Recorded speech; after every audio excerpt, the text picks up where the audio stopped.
Ini yang sok-sok suci, sok-sok paling benar. Ketika orang lain tekun, bekerja, kemudian diusilin, kamu itu kerjanya ngurusi dunia aja. Lah kan di dunia.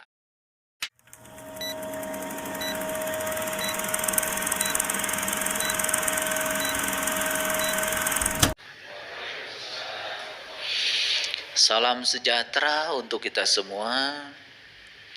Om Swastiastu, Namo Buddhaya, salam kebajikan, Sampurasun.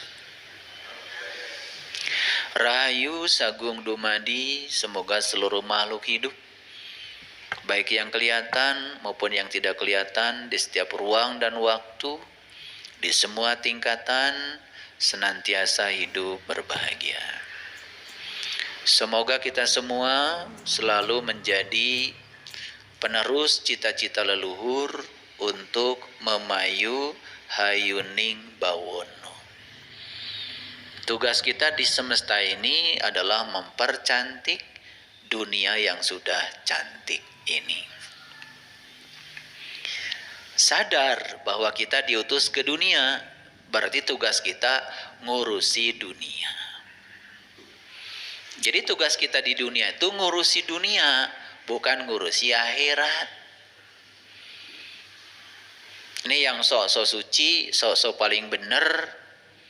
Ketika orang lain tekun, bekerja, kemudian diusilin, kamu itu kerjanya ngurusi dunia aja. Lah kan di dunia.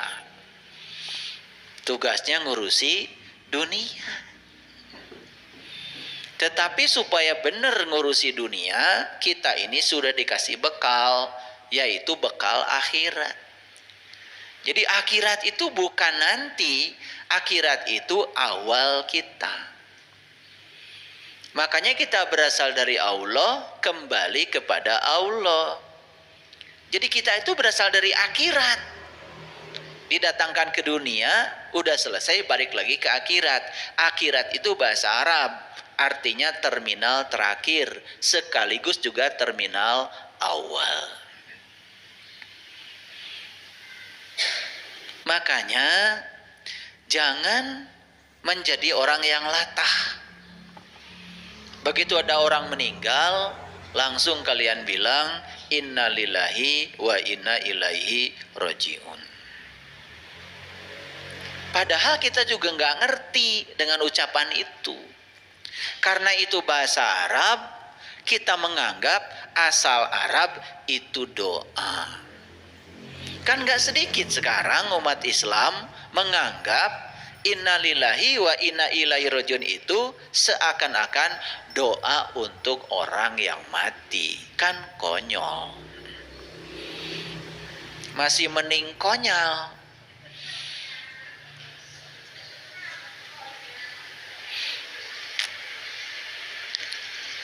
Jadi innalillah, sesungguhnya kita berasal dari Allah. Sadari ya. Wa inna ilaihi rajiun. Ilah itu bukan Allah. Ilah itu apa yang kamu pertuhankan. Betul kita berasal dari Allah, tidak bisa dibantah lagi. Apakah semua yang berasal dari Allah akan kembali secara otomatis kepada Allah? Ya belum tentu. Yang tahu jalannya, ya baliknya ke Allah. Yang nggak tahu jalannya, ya entah kemana. Makanya innalillah, sesungguhnya kita berasal dari Allah, wa inna ilah, dan kita akan dikembalikan pada apa yang kita pertuhankan. Ya kita menuhankan Allah, ya baliknya ke Allah. Kalau kamu menuhankan rumahmu, ya kamu juga nggak balik-balik ke Allah, ya tinggal saja di situ, muter-muter. Ya berpisah tubuh dengan ruh, berpisah. Tetapi keterpisahan itu tidak membuat dia pulang. Tubuhnya kembali ke tanah, yes. Tetapi apakah ruh yang ditiupkan ke dalam tubuhnya itu kembali lagi? Belum tentu. Jadi asal dari Allah dan akan kembali kepada apa yang dia pertuhankan. Kan masuk akal. Itu teks bahasa Arabnya begitu. Jadi tidak ada kata-kata doa di situ. Oleh karena itu maka ya, asal kita adalah Allah, tempat akhir perjalanan kita juga Allah. Jadi akhirat itu apa? Akhirat itu adalah terminal terakhir, akhir sekaligus juga terminal awal. Jadi kita ini makhluk apa? Aslinya kita ini makhluk akhirat. Sedang dikaryakan di dunia, membawa nilai-nilai akhirat yang disebut dengan nilai-nilai keilahian. Makanya ketika ruhku ditiupkan ke dalam diri kita, bukan hanya wajibul wujudnya yang ditiupkan, tetapi juga sifat karakternya Allah. Maka dirangkum dalam 99 asmanya Allah. Jadi saat ruhku ditiupkan itu, ditiupkan juga Ar-Rahman, ditiupkan juga Ar-Rahim, Al-Malik, Al-Qudus, As-Salam, Al-Mu'min, Al-Muhaimin, Al-Aziz, Al-Jabbar, sampai As-Sabur, semuanya itu ada. Maka di Quran dikatakan segala kebutuhan tentang dirimu sudah ada dalam dirimu sendiri. Jadi tidak perlu mencarinya keluar. Nah, kenapa kita tidak mendapatkan yang kita butuhkan? Karena nyarinya selalu keluar. Makanya carilah ke dalam dirimu sendiri. Itu namanya meniti ke dalam diri. Gitu. Jadi tugas kita di dunia adalah mempercantik dunia yang sudah cantik ini. Makanya sebaik-baiknya manusia adalah yang berkarya, yang berguna untuk orang banyak. Bikin sendok aja udah ada gunanya hidup tuh. Bikin garpu tuh ada gunanya hidup itu. Bikin kain ada gunanya tuh hidup. Ya. Nah, kita ini selama ini mengatakan manusia berguna itu yang rajin melaksanakan ritual-ritual agama tertentu sampai-sampai dia melupakan dunianya. Nah, itu sudah salah kaprah. Sehingga kita menjadi orang yang usil pada orang lain ketika orang lain berkarya. Kan sekarang ya, kalau orang tidak berbuat apa-apa, asal kelihatan saja menjalankan ritual agama, kan disebut soleh. Kan soleh itu ukurannya itu. Ngaji seminggu tiap hari, kerja enggak.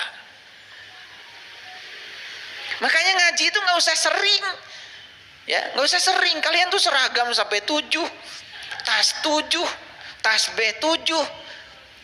Saya cuma khawatir aja keseringan seminar, kapan mau mengamalkan hasil seminar? Seminar terus. Kan sekarang ini kan asal orang rajin seminar dapat sertifikat kan gampang naik pangkat. Besok-besok sudah jadi guru besar aja. Kan gitu kalau PNS. Ya saya cuma khawatir aja, itu yang seminar tiap hari, kapan dia punya waktu ngamalin hasil seminar? Sama dengan orang yang ngaji tiap hari, kapan ngamalkan hasil pengajian? Soleh itu bukan di pengajian. Kalau lagi begini kalian duduk di depan saya, kan kalian itu kelihatan seperti baik. Kalau di depan saya gini, kelihatan seperti sabar. Kalau udah pakai baju rapi gini, kan kelihatan seperti soleh. Kelihatannya. Padahal tidak ada ujian apa-apa di sini. Tidak ada ujian apa-apa di sini. Ujian yang sebenarnya itu ketika kalian keluar dari sini.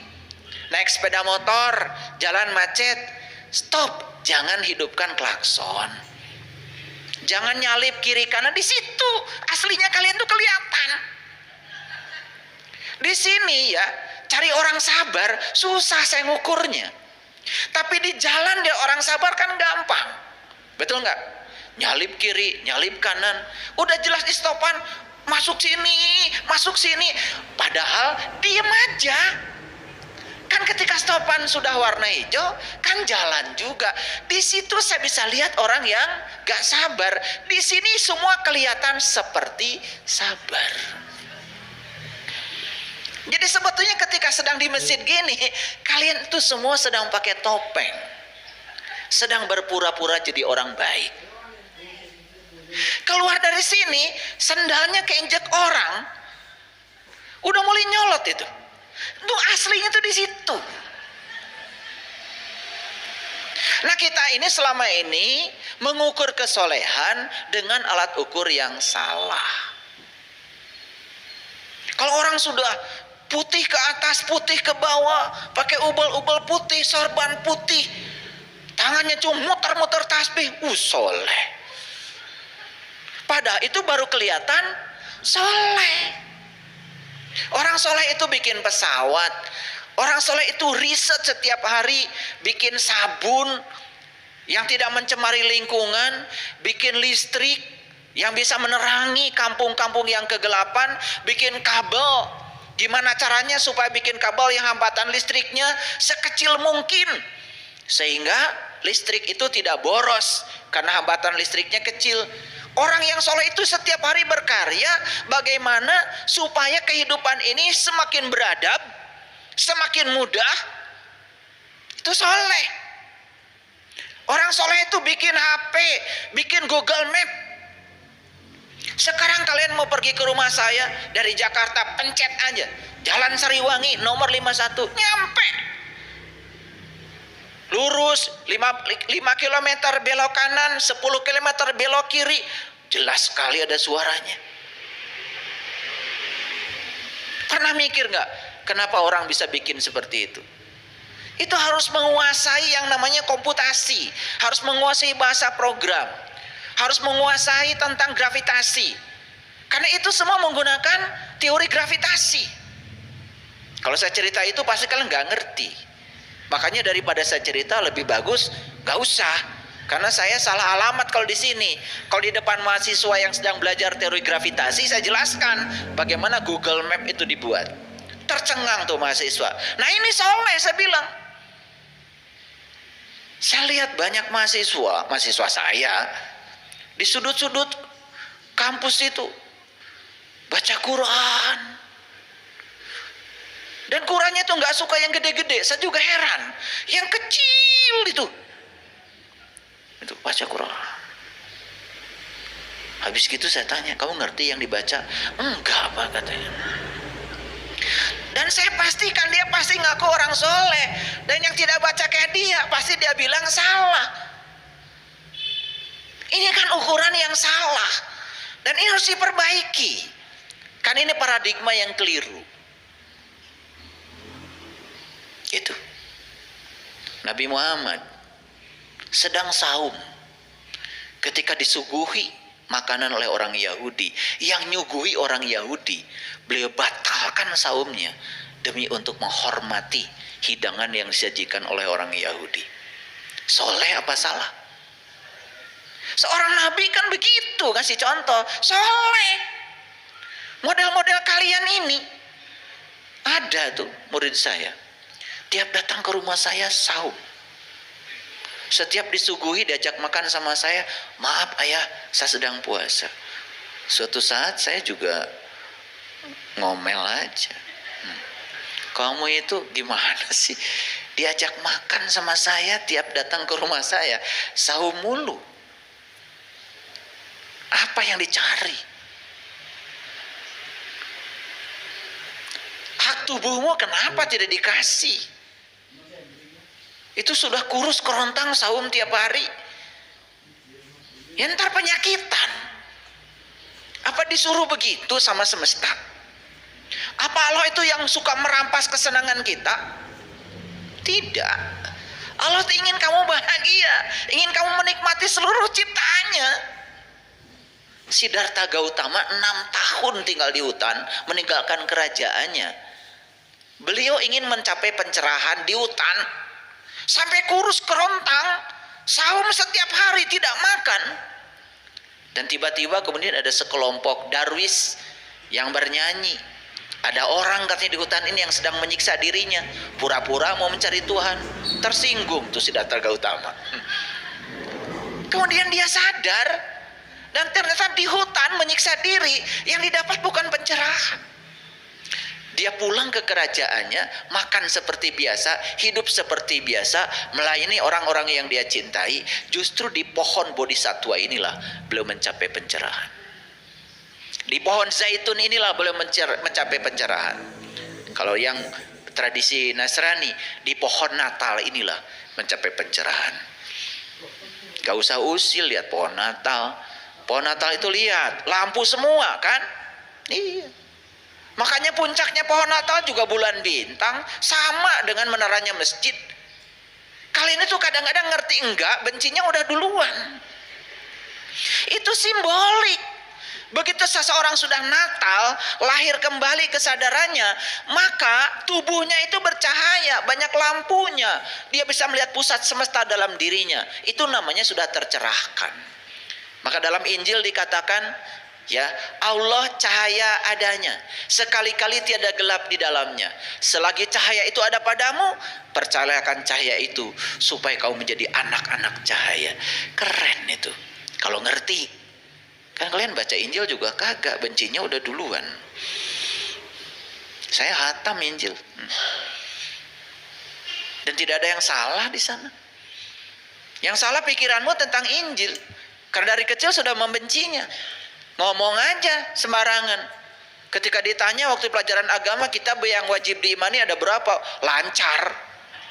4 katanya. 1 Al-Quran turun sama Nabi Muhammad, 2 Injil turun sama Nabi Isa, 3 Taurat turun sama Nabi Musa, 4 Zabur turun sama Nabi Daud. Pertanyaan selanjutnya dari saya, bagaimana kau bisa mengimani? Punya aja enggak, baca aja tidak. Lucu kan? Memang lucu kalian ini. Bagaimana bisa mengimani?